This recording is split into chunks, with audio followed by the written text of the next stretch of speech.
I have 5 little rules that you can follow as you find your spark and bring your spark to life. The first is to go after the things that you want. The rule is you can go after whatever you want. You just cannot deny anyone else to go after whatever they want.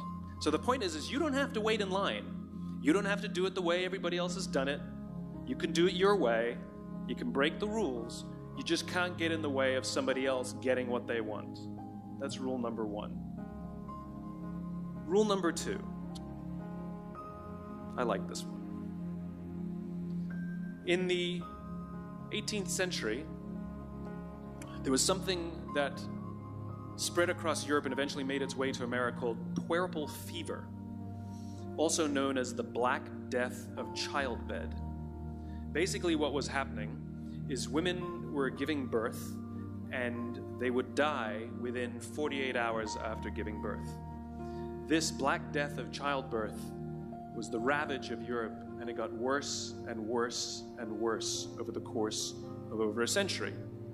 In some hospitals, it was as high as 70% of women who gave birth who would die as a result of giving birth. But this was the Renaissance. This was the time of empirical data and science, and we had thrown away things like tradition and mysticism. These were men of science, these were doctors. And these doctors and men of science wanted to study and try and find the reason for this Black Death of childbed, and so they got to work studying, and they would study the corpses of the women who had died. And in the morning they would conduct autopsies, and then in the afternoon they would go and deliver babies and finish their rounds. And it wasn't until somewhere in the mid-1800s that Dr. Oliver Wendell Holmes, father of Supreme Court Justice Oliver Wendell Holmes, realized that all of these doctors who were conducting autopsies in the morning weren't washing their hands before they delivered babies in the afternoon. And he pointed it out and said, "Guys, you're the problem." And they ignored him and called him crazy for 30 years. Until finally somebody realized that if they simply washed their hands, it would go away. And that's exactly what happened. When they started sterilizing their instruments and washing their hands, the Black Death of childbed disappeared. My point is, the lesson here is, sometimes you're the problem. We've seen this happen all too recently with our new men of science and empirical studiers, and these men of finance who are smarter than the rest of us until the thing collapsed. And they blamed everything else except themselves. And my point is take accountability for your actions. You can take all the credit in the world for the things that you do right, as long as you also take responsibility for the things you do wrong. It must be a balanced equation. You don't get it one way and not the other. You get to take credit when you also take accountability. That's lesson 2. Lesson 3, take care of each other. The United States Navy SEALs are perhaps the most elite warriors in the world. And one of the SEALs was asked, who makes it through the selection process? Who is able to become a SEAL? And his answer was, I can't tell you the kind of person that becomes a SEAL. I can't tell you the kind of person that makes it through BUD/S. But I can tell you the kind of people who don't become SEALs. He says the guys that show up with huge, bulging muscles covered in tattoos who want to prove to the world how tough they are, none of them make it through.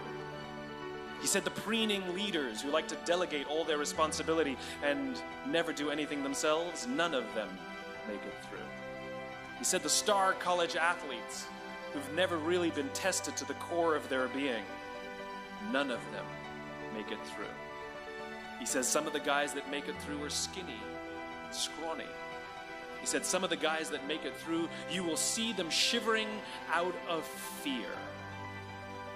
He says, however, all the guys that make it through, when they find themselves physically spent, emotionally spent, when they have nothing left to give physically or emotionally, somehow, some way, they are able to find the energy to dig down deep inside themselves, to find the energy to help the guy next to them. They become SEALs, he said. You want to be an elite warrior. It's not about how tough you are. It's not about how smart you are. It's not about how fast you are. If you want to be an elite warrior, you better get really, really good at helping the person to the left of you and helping the person to the right of you. Because that's how people advance in the world. The world is too dangerous and the world is too difficult for you to think that you can do these things alone. If you find your spark, I commend you. Now, who are you going to ask for help, and when are you going to accept help when it's offered? Learn that skill. Learn by practicing helping each other. It'll be the single most valuable thing you ever learn in your entire life. To accept help when it's offered and to ask for it when you know that you can't do it. The amazing thing is, when you learn to ask for help, you'll discover that there are people all around you who've always wanted to help you. They just didn't think you needed it because you kept pretending that you had everything under control. And the minute you say, I don't know what I'm doing, I'm stuck, I'm scared, I don't think I can do this, you will find that lots of people who love you will rush in and take care of you. But that'll only happen if you learn to take care of them first. Lesson 4. Nelson Mandela is a particularly special case study in the leadership world because he is universally regarded as a great leader. You can take other personalities, and depending on the nation you go to, we have different opinions about other personalities. But Nelson Mandela, across the world, is universally regarded as a great leader. He was actually the son of a tribal chief. And he was asked one day, how did you learn to be a great leader? And he responded that he would go with his father to tribal meetings. And he remembers two things when his father would meet with other elders. One, they would always sit in a circle. And two, his father was always the last to speak. You will be told your whole life that you need to learn to listen. I would say that you need to learn to be the last to speak. I see it in boardrooms every day of the week. Even people who consider themselves good leaders, who may actually be decent leaders, will walk into a room and say, here's the problem, here's what I think, but I'm interested in your opinion, let's go around the room. It's too late. The skill to hold your opinions to yourself until everyone has spoken does two things. One, it gives everybody else the feeling that they have been heard. It gives everyone else the ability to feel that they have contributed. And two, you get the benefit of hearing what everybody else has to think before you render your opinion. The skill is really to keep your opinions to yourself. If you agree with somebody, don't nod yes. If you disagree with somebody, don't nod no. Simply sit there, take it all in, and the only thing you're allowed to do is ask questions so that you can understand what they mean and why they have the opinion that they have. You must understand from where they are speaking, why they have the opinion they have, not just what they are saying. And at the end, you will get your turn. It sounds easy. It's not. Practice being the last to speak. That's what Nelson Mandela did. Number 5, my favorite one of all. True story. There was a former Undersecretary of Defense who was invited to give a speech at a large conference, about 1,000 people. And he was standing on the stage with his cup of coffee in a styrofoam cup, giving his prepared remarks with his PowerPoint behind him. And he took a sip of his coffee and he smiled and he looked down at the coffee. And then he went off script. And he said, last year I spoke at this exact same conference. Last year I was still the undersecretary. And when I spoke here last year, they flew me here business class. And when I arrived at the airport, there was somebody waiting for me to take me to my hotel. And they took me to my hotel and they had already checked me in and they just took me up to my room. And the next morning I came downstairs and there was someone waiting in the lobby to greet me and they drove me to this here same venue. They took me through the back entrance and took me into the green room and handed me a cup of coffee in a beautiful ceramic cup. He says the lesson is, The ceramic cup was never meant for me. It was meant for the position I held. I deserve a styrofoam cup. Remember this.